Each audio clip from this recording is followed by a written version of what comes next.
Mas antes de nós darmos início, propriamente dito, ao estudo, vamos fazer uma oração, ok? Eu convido a todos para cerrarmos os nossos olhos, deixarmos de lado um pouco as nossas preocupações, as nossas angústias que vivemos durante o dia. Façamos realmente uma limpeza mental para que melhor nos sintonizemos às esferas superiores durante o processo da oração. Deus, querido Pai, quão grande é a Tua criação e nos percebemos parte dela com novas oportunidades a cada dia de realizarmos um progresso, de conhecermos coisas novas, de também errarmos, mas aprendermos com o erro, de refletirmos a nossa existência, as nossas ações, os nossos pensamentos, de exercermos a nossa liberdade, o nosso poder, de realizarmos as escolhas assim como desejamos. Portanto, querido Deus, os nossos sinceros agradecimentos por mais esta oportunidade de vida, por toda a beleza que se expande nas inúmeras oportunidades que temos de visualizar a Tua criação, de viver os momentos de relação na sociedade. Agradecer, Senhor, enfim, por tudo que temos, por tudo que somos, por tudo que nos dás. E pedir, querido Pai, que nos permita, mesmo estando distantes do ambiente sempre salutar da casa espírita, a presença amiga dos benfeitores espirituais, de nossos anjos guardiões, a nos inspirar no estudo, a nos ajudar nas dúvidas e nas nossas necessidades mais íntimas. Proteja-nos, abençoa-nos, agora e sempre, e que assim seja. Muito obrigado, Senhor.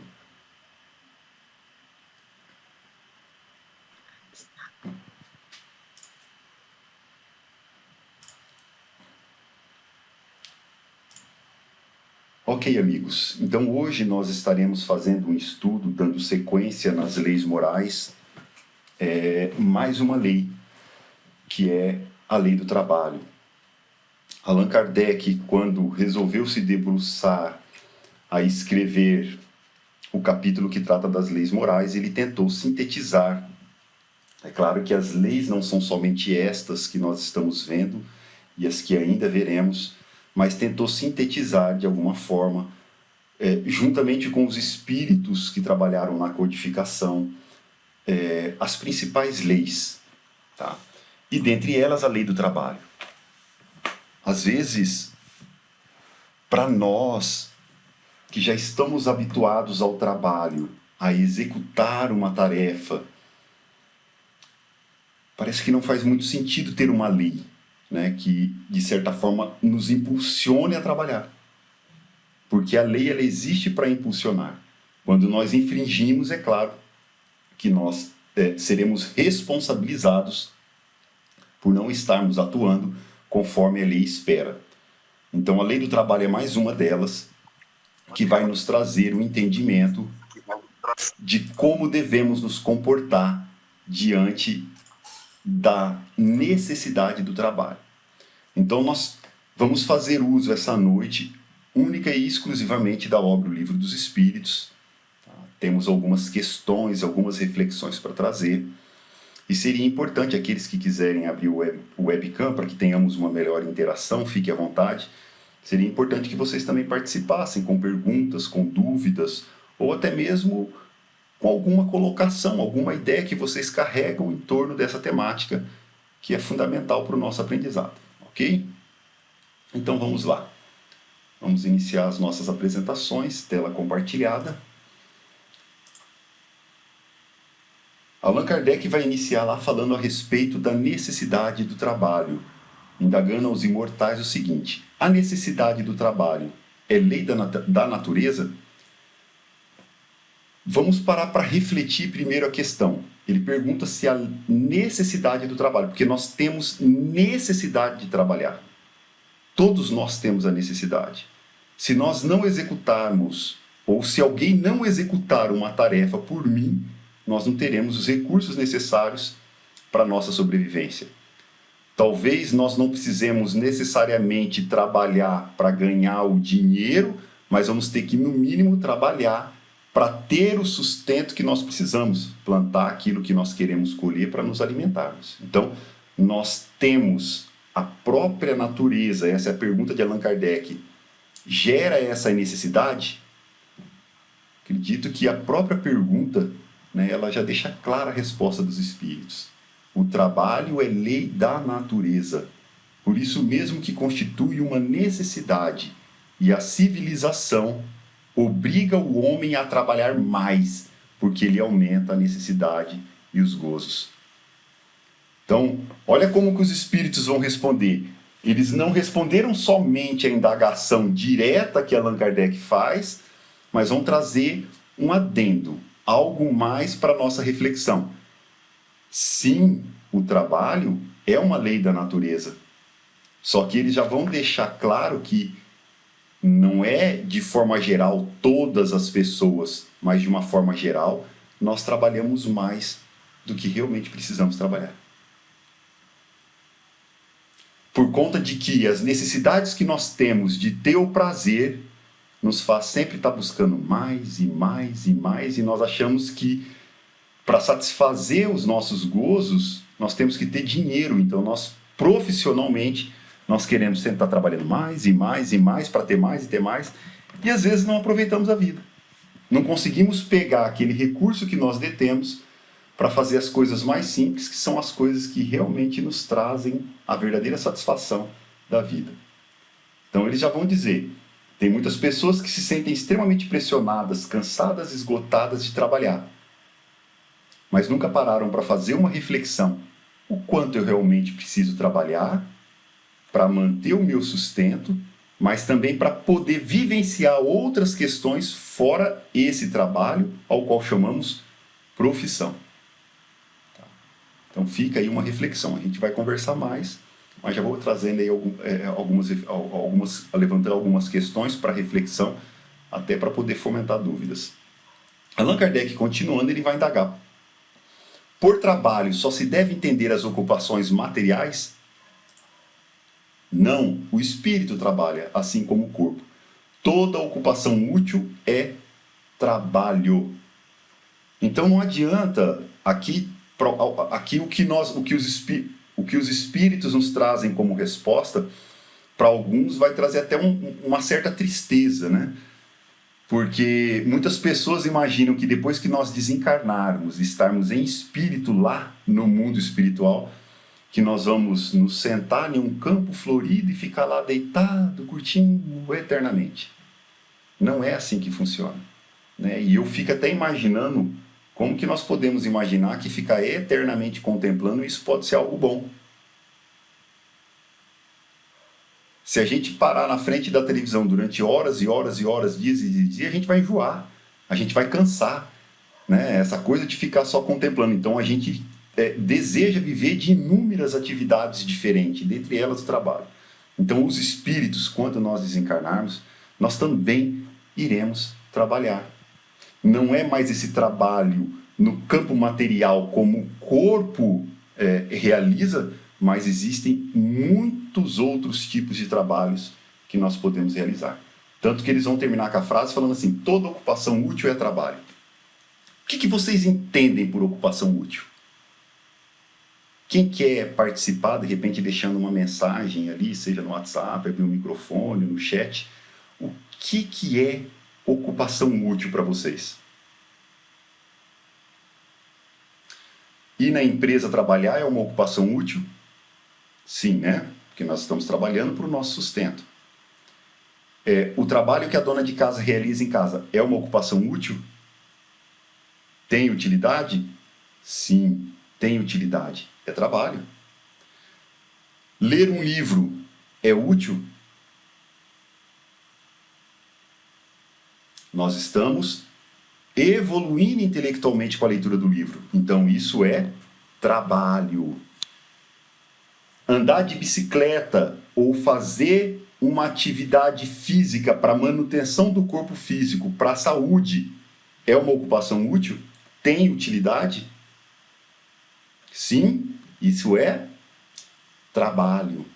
Então vejam, os espíritos eles vão alargar o leque de possibilidades, entendeu?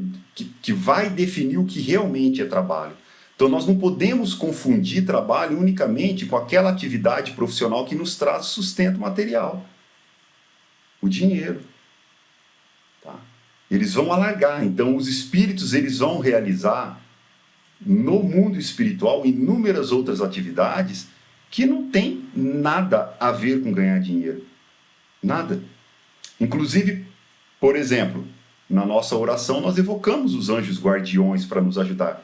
Se eles realmente estão aqui nos inspirando, isso não é uma ocupação útil? Não é de grande utilidade para nós? Isso para o espírito guardião não é trabalho?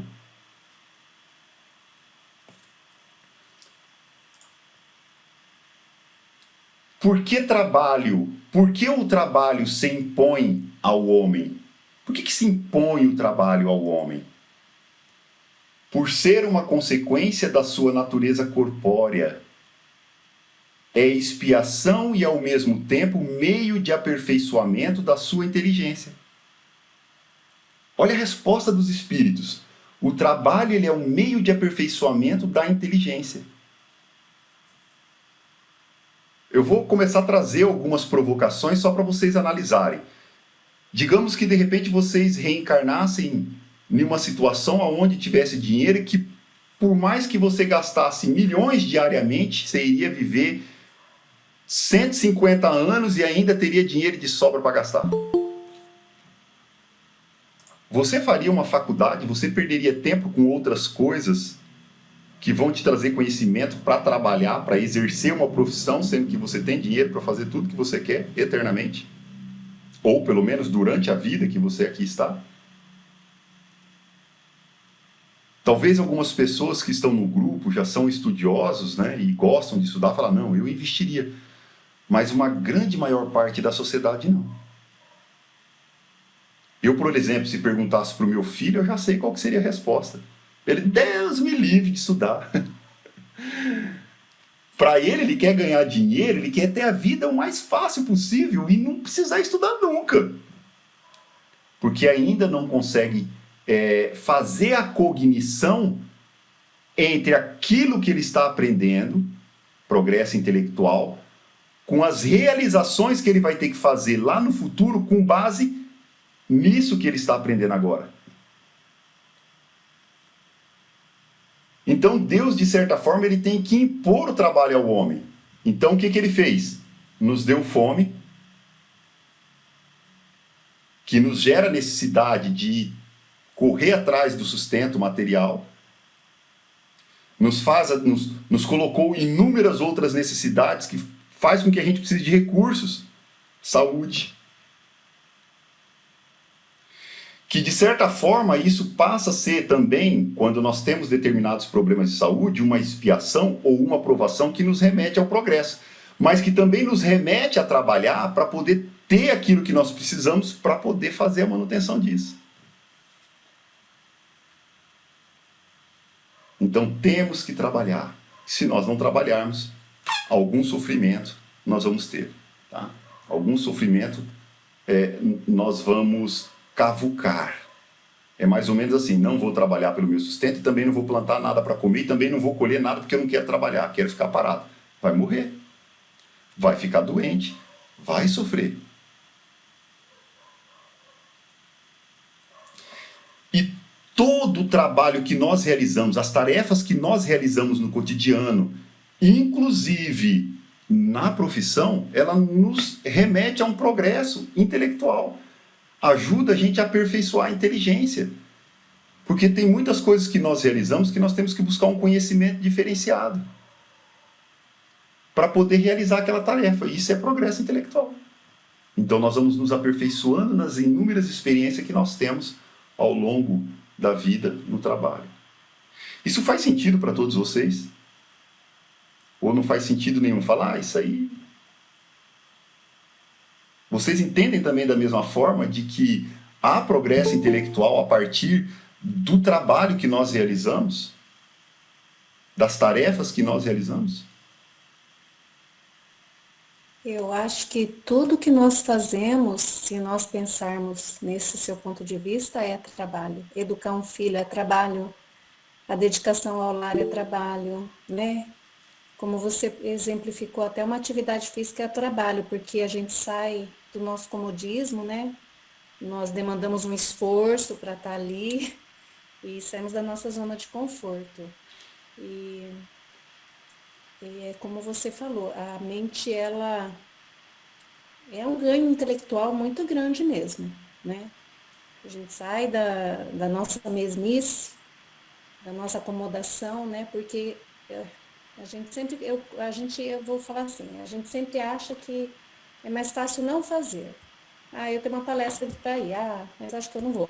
Não, a gente demanda um esforço e vamos lá aprender, vamos lá prestigiar, sempre lembrando que o outro deu a sua colaboração, né? Você está aí hoje, né, passando esse estudo para nós, você teve o seu trabalho, a sua dedicação, então a gente tem que pensar nesse ponto de vista também, do esforço do outro em benefício nosso.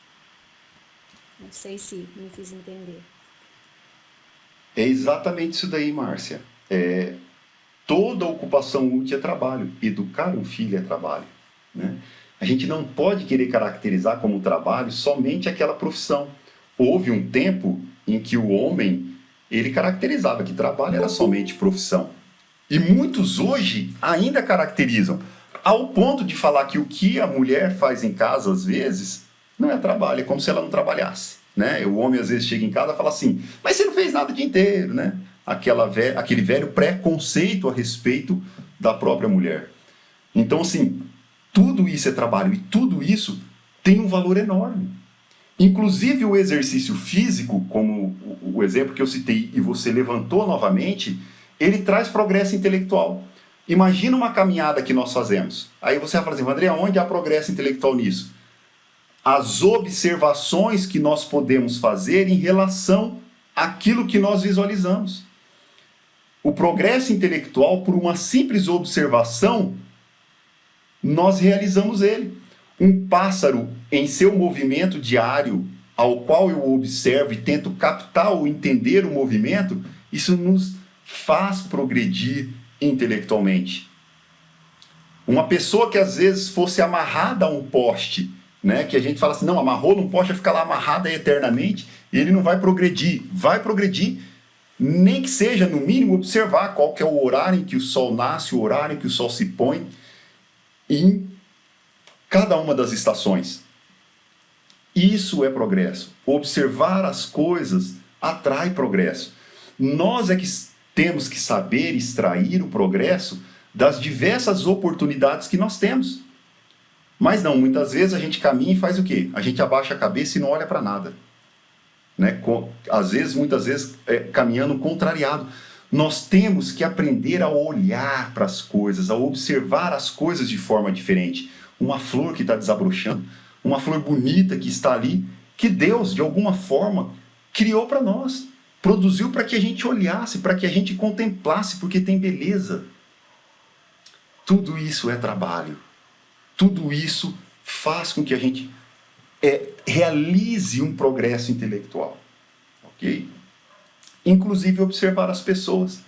Quando observamos um casal caminhando, na forma deles se tocarem, na forma deles conversarem, na forma que eles se olham, a gente pode aprender tanta coisa. É claro que a gente não pode ficar olhando demais, senão as pessoas vão falar, tá olhando o quê, né? Principalmente nos dias de hoje. Mas pela observação nós podemos aprender muito. Toda ocupação útil, se há uma utilidade para o meu aprendizado ou para outrem, é trabalho. O trabalho da mãe educando o filho tem dupla utilidade. Para o filho que aprende e para a mãe que está vendo o filho crescer. Porque nenhuma mãe vai estar feliz quando seu filho, de repente, não aprende e cai em muitos erros. Então, é útil para os dois. Os dois saem ganhando com uma educação bem realizada. Toda ocupação útil é trabalho e ajuda no aperfeiçoamento da inteligência. Sem o trabalho, continuam os espíritos.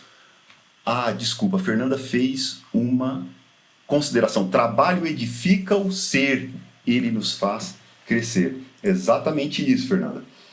Sem o trabalho, o homem permaneceria sempre na infância. Quanto à inteligência, por isso é que seu alimento, sua segurança e seu bem-estar dependem do seu trabalho e da sua atividade. Ao que é muito fraco de corpo, ortogou Deus a inteligência para suprir essa limitação, mas é sempre um trabalho. Ok? Seja o trabalho intelectual, seja o trabalho braçal, se partir do princípio da utilidade, se realmente for útil, é trabalho. Um simples bate-papo com reflexões mais profundas sobre determinados assuntos, se está sendo útil para as pessoas que ali estão e para aquele que está refletindo, é trabalho. Então até o bate-papo entre amigos, se o papo ele é útil, aí nós é que vamos avaliar a utilidade do papo, é trabalho.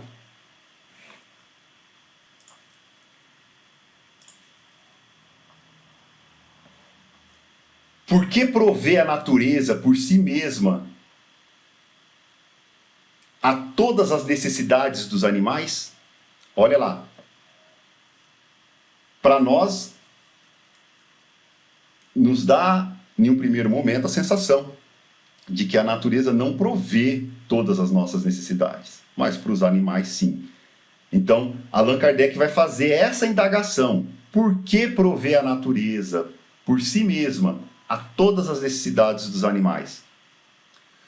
Tudo na natureza trabalha. Tudo. Como tu, trabalham os animais. Então, quer dizer, não provê todas as necessidades. Talvez seja um pensamento inicial. Como tu, trabalham os animais. Mas o trabalho deles, bem como sua inteligência, se limita ao cuidado da própria conservação. Daí vem que o do trabalho não lhes resulta progresso, ao passo que o do homem visa duplo fim, a conservação do corpo e o desenvolvimento da faculdade de pensar, o que também é uma necessidade e o eleva acima de si mesmo. Então, para os animais, não há essa necessidade de trabalhar o intelecto. Há unicamente a necessidade da preservação do corpo, mas eles têm que trabalhar também. As necessidades estão ali na natureza, mas se o animal não correr atrás do outro para de repente se alimentar, ou de repente não procurar a planta para que ele se alimente, se ele não migrar de uma região para outra em determinados momentos para encontrar o alimento ou a água, ele morre. Isso é trabalho. Ele está se ocupando de um movimento útil para ele. Inclusive na educação daqueles que eles geram. Não a educação intelectual, mas o mínimo necessário para que aquele outro que acabou de ser gerado também possa ter o seu espaço na natureza.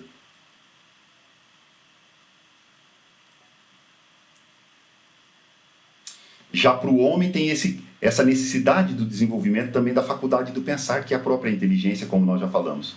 Quando digo que o trabalho dos animais se limita ao cuidado da própria conservação, refiro-me ao objetivo com que trabalham. Eles trabalham com esse objetivo. Entretanto, provendo as suas necessidades materiais, eles se constituem inconscientemente executores dos desígnios do Criador.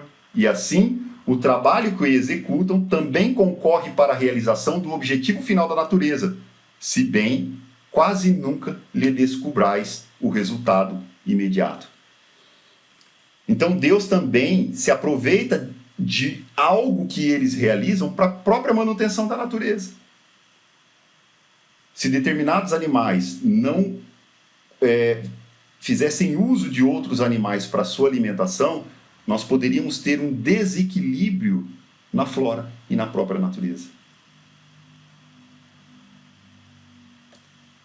Eles atendem a um desígnio, assim como os homens também atendem. Mas já têm o poder de escolha, diferente dos animais. Nós já temos o livre arbítrio. Os animais têm simplesmente liberdade.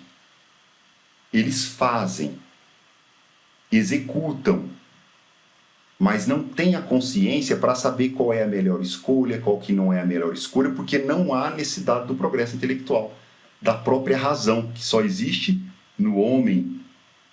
Ok? Mas isso são outros detalhes. Teremos estudos mais adiante aí que vai tratar sobre essa questão, tá? Gente, tudo bem até aqui? Alguma dúvida? Ok. Nos mundos mais aperfeiçoados, os homens se acham submetidos à mesma necessidade de trabalhar? Olha só. Sou um espírito em progresso, hoje espírito imperfeito, mas quando eu for um espírito bom, um espírito superior, um espírito puro, vou viver em mundos mais adiantados. Nós nos acharemos também submetidos às mesmas necessidades de trabalhar. Eu vou ter que trabalhar pelo meu sustento, as mesmas necessidades, eu tenho que trabalhar pelas mesmas coisas. A natureza do trabalho está em relação com a natureza das necessidades. Quanto menos materiais são estas, menos material é o trabalho. Ou seja, quanto menos materializado é o espírito ou aqueles mundos, menos material é o trabalho. Tá? Os nossos trabalhos estarão mais ligados ao campo intelectual. Mas não deduzais daí que o homem se conserve inativo e inútil. A ociosidade seria um suplício em vez de ser um benefício. Deus nunca parou de trabalhar. A gente imagina Deus um homem que fica lá, né? Ocioso. Deus trabalha, e Deus sempre trabalhou e trabalha até hoje. Tá? Porque seria um suplício ficar parado, só contemplando as coisas. Nós já citamos um exemplo no início. Se coloca na frente da televisão e fica lá horas e horas, dias e dias e dias e dias, daqui a pouco você enjoa. Não tem quem aguenta aquilo, sabe? Você vai querer fazer outra coisa. E partindo do pressuposto de que uma ocupação útil é trabalho, então toda ocupação que traz um benefício para si ou para outrem é trabalho. Então, não necessariamente precisa material. As nossas necessidades vão mudando. Em mundos mais superiores, nós não teremos necessidade dessa alimentação grosseira que nós fazemos uso aqui na Terra. Então é claro que nós não vamos ter que trabalhar pelo dinheiro para ganhar. Porque a nossa forma de alimentar o corpo físico nesses mundos serão bem diferentes.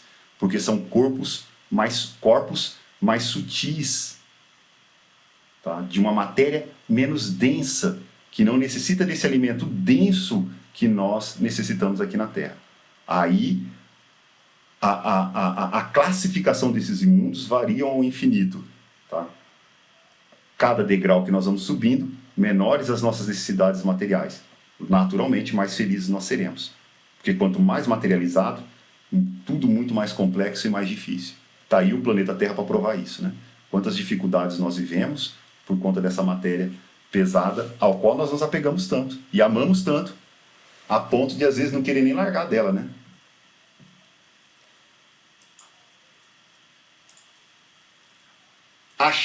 achar-se-á isento da lei do trabalho o homem que possua bens suficientes para lhe assegurar a existência?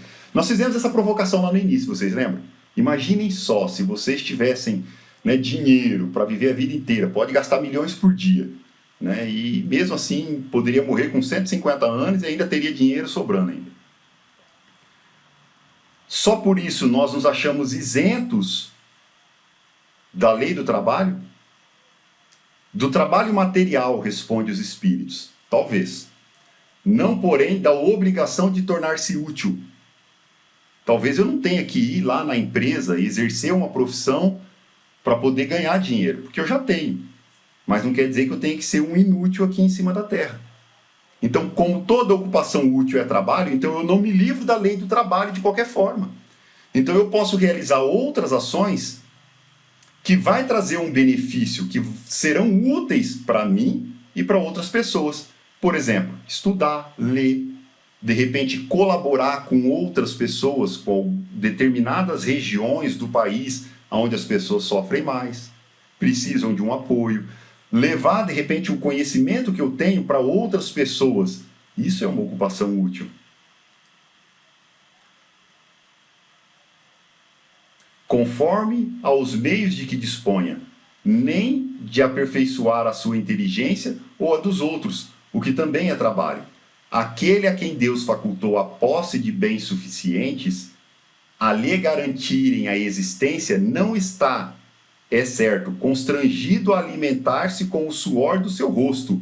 Então eu não tenho obrigação de trabalhar lá para me sustentar.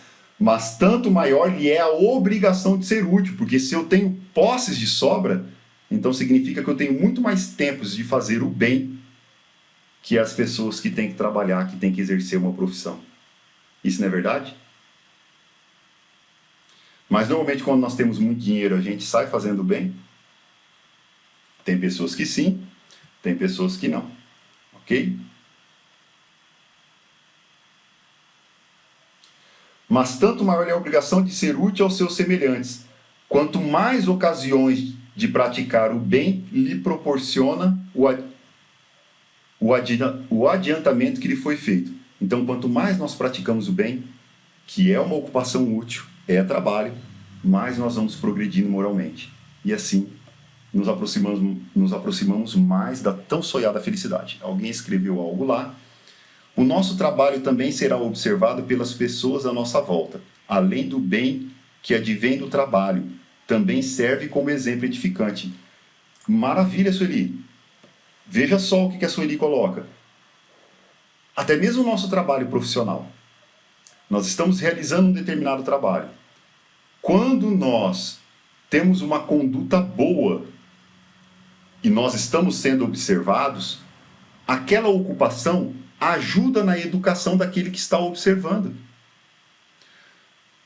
Quando nós temos também uma ação equivocada, cometemos um erro, também estamos sendo observados e podemos estar sendo exemplo também a alguém. Então, aquela ocupação que me levou a um erro, talvez ela não seja tão útil.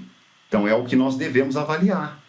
Então, veja só, até no nosso trabalho, na nossa profissão, nós temos condições de, além de exercer a função para trazer o nosso sustento, que é uma ocupação útil, mas também partir do pressuposto da utilidade de que existem pessoas nos observando e aprendendo com a nossa experiência. Estou ajudando na educação do outro quando faço a coisa da forma correta. Isso me faz lembrar um momento espírita, onde o pai leva o filho no cinema. Eu não sei se todos conhecem, mas aqueles que conhecem eu peço a paciência, porque o exemplo se encaixa muito bem. O pai leva o filho ao cinema e no momento em que eles chegam lá no caixa para poder comprar o bilhete, a criança bem baixinha, mas já tinha estourado a idade mínima que isentava ele do pagamento de meio bilhete, né? Então, na hora que o pai chegou para comprar, o pai perguntou quantos que era o bilhete, a moça falou, e ele pediu 2 bilhetes, né? Na hora que ele pediu 2 bilhetes, a moça falou assim, mas ele não paga. Aí o pai olhou para a moça assim e falou assim, não, ele já paga, ele já estourou a idade. A moça forçou novamente e disse o seguinte, falou assim, mas ele é pequeno, né? Ninguém vai notar que ele já tem a idade que extrapolou? O pai olhou assim para a moça, olhou para o filho e falou assim para a moça: ele, o meu filho, ele vai notar, ele vai saber. Onde a mensagem quer chegar? O pai estava educando o filho que até os pequenos atos de corrupção é corrupção. Aquele que se corrompe nas pequenas coisas, se corrompe nas grandes. Então não adianta a gente criticar aquele que está lá em cima, em uma situação de maior riqueza, praticando grandes corrupções, sendo que nós praticamos pequenas corrupções ainda. Subornamos um guarda ou qualquer coisa assim. Porque se nós nos corrompemos nas pequenas, o dia que fomos convidados a nos corromper nas grandes, nós vamos também nos corromper. Então nós somos igual aquele que está tendo a chance de se corromper em um número mais vultuoso financeiramente falando.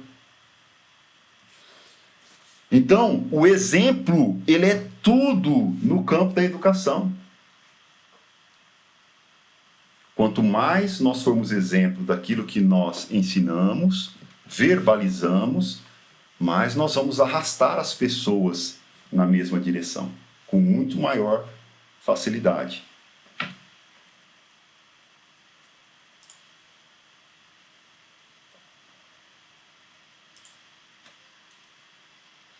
Não há homens que se encontram impossibilitados de trabalhar no que quer que seja e cuja existência é, portanto, inútil. Veja só, tem determinadas pessoas que, às vezes, nascem e estão completamente impossibilitadas de fazer qualquer coisa, até ler um livro, que ficam, de certa forma, vegetando em cima de uma cama, por conta de uma doença. Aí nós perguntamos, aí Kardec vai questionar, né? Não seria inútil isso? Deus é justo, só condena aquele que voluntariamente tornou inútil a sua existência, só condena aquele que voluntariamente tornou inútil a sua existência. Porquanto esse vive às expensas do trabalho dos outros, ele quer que cada um seja útil de acordo com as suas faculdades. Então aquele que nasceu acometido de repente de uma doença, de um problema que não lhe permite exercer ou trabalhar, fazer realizações, até mesmo às vezes intelectuais, significa que ele está passando por uma provação ou uma expiação, muitas vezes escolhida pelo próprio Espírito, que tem uma utilidade àquela situação, o progresso do próprio Espírito, porque ele escolheu assim. Por que ele escolheu, só ele vai saber responder quando estiver no mundo espiritual. Mas tudo que nós aprendemos no Espiritismo, sim, é uma escolha do Espírito. Mas ele não vai ser julgado por Deus pelo fato de ter tido uma vida inútil, porque não é voluntário do ponto de vista, eu tenho saúde e não estou exercendo, tá? Ele não tem condições de exercer. Então é claro que Deus é justo e compreende isso. Ele quer que cada um seja útil de acordo com as suas faculdades, a sua capacidade. Tem muitas pessoas que não podem, de repente, dar um curso, realizar uma aula, mas podem realizar outras coisas, que de repente vai ensinar, de alguma outra forma, de acordo com as suas possibilidades. Todos nós temos condições de ser útil em algo. Nem que seja doando um pão, nem que seja abraçando, dando um carinho, seja lá o que for.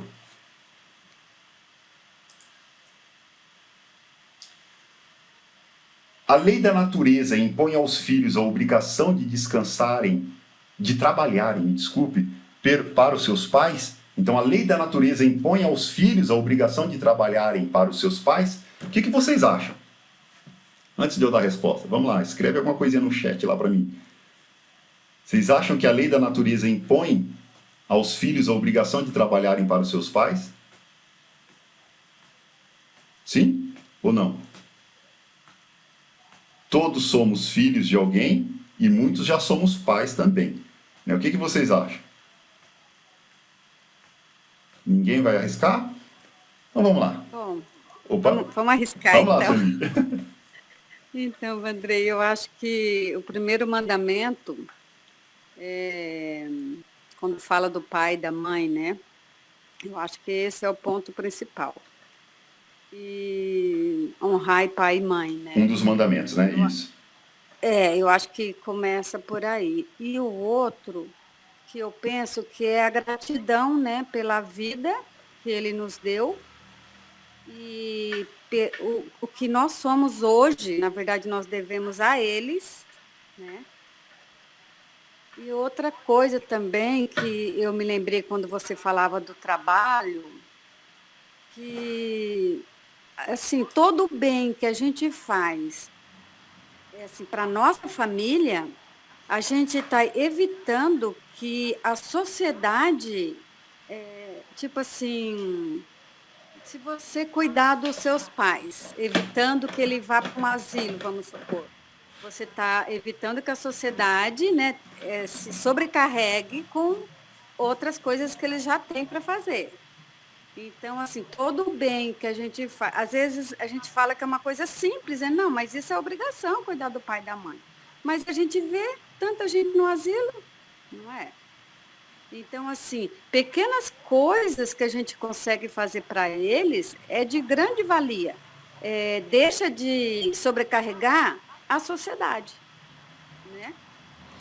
Não sei se eu fui bem clara. Você trouxe um exemplo perfeito. Veja lá, dupla utilidade.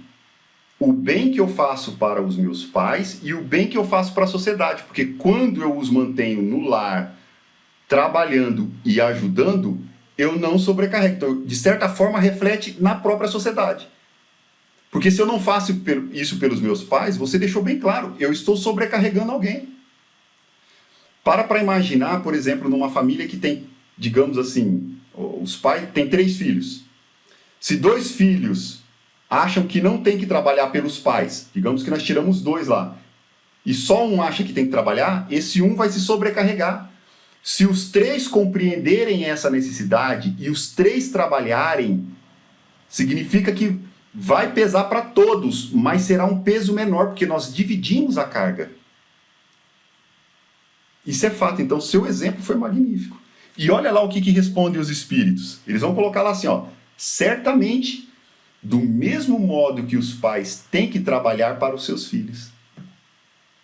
Foi por isso que Deus fez do amor filial e do amor paterno um sentimento natural. Foi para que, por essa afeição recíproca, os membros de uma família se sentissem impelidos a ajudarem-se mutuamente, o que, aliás, com muita frequência se esquece na vossa sociedade atual. Presta atenção no que eles falaram, eu vou frisar uma parte ali, porque é importante a gente frisar. Foi por isso que Deus fez do amor filial e do amor paternal um sentimento natural. Se é natural, está na natureza, está em nós, já existe esse sentimento natural. Então, o filho que abandona o pai, ele está lutando contra a sua natureza. Veja, há muito mais esforço e desgaste em não cuidar do pai e da mãe ou de um filho do que cuidar. Porque eu estou rompendo com a natureza, eu estou rompendo para com aquilo que eu fui criado. O movimento ele é muito mais doloroso, ele é muito mais difícil, porque o natural é que a gente faça isso. É muito mais leve, porque isso já faz parte do meu ser. Qualquer movimento contrário é algo que eu estou buscando fora, que não tem nada a ver comigo. Até nesse sentido, é um atestado de loucura da nossa parte. Então, acredito que já ficou claro, né? O próprio exemplo que a Sueli trouxe já deixou bem claro. Realmente, todos nós temos que trabalhar. Um dia eles trabalharam por nós. E nós sabemos muito bem como que é a nossa sociedade com as pessoas que têm de 50 anos para cima, né? Se perder o emprego, meu amigo, encontrar outro, a gente já sabe, né? Então, assim, e o que nós vamos fazer agora? Vamos deixar morrer? E se aqueles que não querem ajudar os pais e abandonam, o que tem que acontecer? A sociedade tem que acolher. É uma obrigação da sociedade. Se alguém abandona, aí nós vamos ter que trabalhar dobrado, porque nós temos que acolher de alguma forma. Porque também somos seres humanos e um dia podemos precisar. Então é uma questão de empatia que nós temos que carregar em nós. Se fosse eu numa situação de extremo abandono, o que eu gostaria? Que ninguém me ajudasse? É óbvio que não. Nós queremos apoio. Então nós temos que apoiar. A mesma questão de empatia tem que existir na relação pais e filhos. Agora eu sou o pai, então eu pergunto, eu gostaria de ser abandonado pelos meus filhos quando eu tiver a necessidade? Não. Então eu não posso abandonar os meus pais. Isso é fato. A outra temática que Allan Kardec, e já partindo para a nossa finalização, trabalha é sobre o limite do trabalho, o repouso. Né? Existe um limite à necessidade do repouso? Então ele começa lá. Sendo uma necessidade para todo aquele que trabalha, o repouso, para todo aquele que trabalha, o repouso não é também uma lei da natureza? Olha lá. Sendo uma necessidade para todo aquele que trabalha, o repouso não é também uma lei da natureza? Sem dúvida, o repouso serve para a reparação das forças do corpo e também é necessário para dar um pouco mais de liberdade à inteligência, a fim de que se eleve acima da matéria. No momento em que nós paramos de trabalhar, é o momento em que nós permitimos com que a nossa mente possa se libertar para outras coisas, para ver outras coisas, para perceber outras coisas. Nós vivemos os dias nossos assim extremamente atribulados. Né? Chegamos muitas vezes a um desgaste mental. Fazemos muito pouco uso da meditação. E a meditação ela é fundamental justamente para a gente dar mais liberdade à nossa inteligência. Porque é no momento em que nós meditamos que nós buscamos coisas novas. É onde nós nos inspiramos. Então nós temos que descansar também. Nós temos que ter o repouso. Isso é fato. E ninguém está proibido de descansar, de repousar, de tirar aquelas férias para um lazer no final de ano, em determinados momentos, com a família, seja ele qual for. Nós temos direito. A lei da natureza nos permite. Pode ser que o ser humano tente nos acelerar e nos coibir de momentos como este. Mas nós temos o livre arbítrio de escolher faço ou não faço. Ah, Vandrei, mas se eu não fizer, a empresa vai me demitir. Pode acontecer. Em muitos casos, porque ela só visa o lucro. Mas se você escolher por não fazer e for demitido, é o dono da empresa e aqueles que a administram que têm responsabilidade sobre isso. Vão responder perante as leis de Deus lá na frente. E você, de certa forma, vai aprender com tudo isso que está acontecendo, porque será uma provação também o fato de encontrar um outro emprego. Mas Deus nunca vai deixar de prover trabalho àquele que realmente busca trabalho. Talvez nós não encontremos aquele trabalho que nos dá o retorno financeiro que tanto desejamos, né? Que é os milhões diários, né? Mas nos dá aquilo que nós precisamos. Agora, é sem sombra de dúvida, cada um com as suas escolhas. Nós escolhemos as nossas provações antes de reencarnarmos, tá? Então nós vivemos aquilo que nós escolhemos. Está lá na questão do Livro dos Espíritos que trata sobre o objetivo da encarnação. Podemos estudar em um outro momento. E bem provável, se já não estudaram, vão estudar. Qual o limite do trabalho?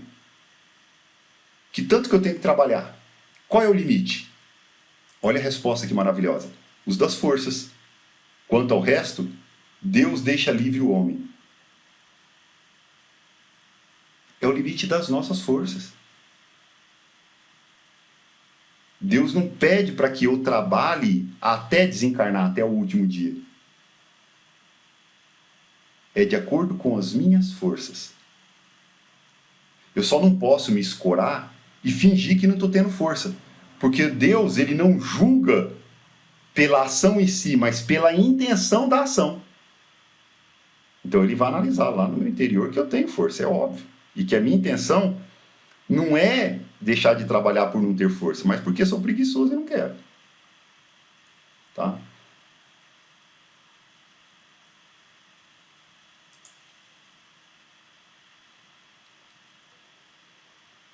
O que deve pensar dos que abusam de sua autoridade, impondo a seus inferiores excessivo trabalho? Acabamos de falar, né? Mas só vamos ler a resposta aqui para a gente ver o que diz os Espíritos. Isso é uma das piores ações. Todo aquele que tem o poder de mandar é responsável pelo excesso de trabalho que impõe aos seus inferiores. Porquanto, assim fazendo, transgride a lei de Deus.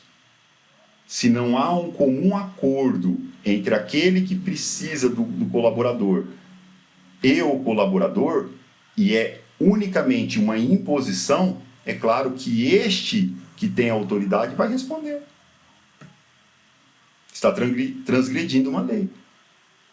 Agora, se há um acordo, olha, eu preciso que você trabalhe mais, posso te remunerar mais para isso, você aceita? Sim. E aquele que tem autoridade também está preparado para ouvir um não e não demitir só porque um ouviu um não naquele momento. Porque de repente a pessoa está precisando de mais recurso. Então ele quer se propor a trabalhar mais em um determinado momento da vida para ter uma renda maior e depois, mais à frente, voltar ao normal. Porque talvez esteja vivendo uma situação que requer mais recursos financeiros, um problema de saúde, ou seja lá o que for. Negociação, gente. Acredito que entre nós há funcionários e patrões, né? A gente tem que parar para observar. E aqueles que são funcionários, pode ser que amanhã sejam patrões, né? E aqueles que são patrões hoje, pode ser que amanhã seja funcionário, não quer dizer que não. Então a gente tem que avaliar o que é bom, é a tal da empatia, se colocar sempre no lugar do outro. E refletir. Tá? Enfim, Allan Kardec ele vai trabalhar inúmeras outras questões, tais como se o homem tem direito a repouso na velhice, e que tudo aquilo que nós falamos já traz, de certa forma, esse esclarecimento, né? É óbvio que o homem tem direito a repouso na velhice, né? Porque é de acordo com as suas forças. É claro que à medida em que nós vamos envelhecendo, o corpo vai enfraquecendo, não é nenhuma questão do espírito, é do próprio corpo. Então nós teremos limitadores, que de certa forma nós vamos repousar mais. Então nós temos o direito, né? Vai de acordo com as nossas forças, sempre. Meus irmãos, era o que nós tínhamos para trazer para vocês por hoje. Nós temos aí ainda alguns minutinhos. Gostaria de ver se alguém tem algum comentário, alguma dúvida, alguma colocação que possa contribuir com a gente para um melhor entendimento, né, da temática de hoje. Microfones estão aí à disposição, ou o próprio chat.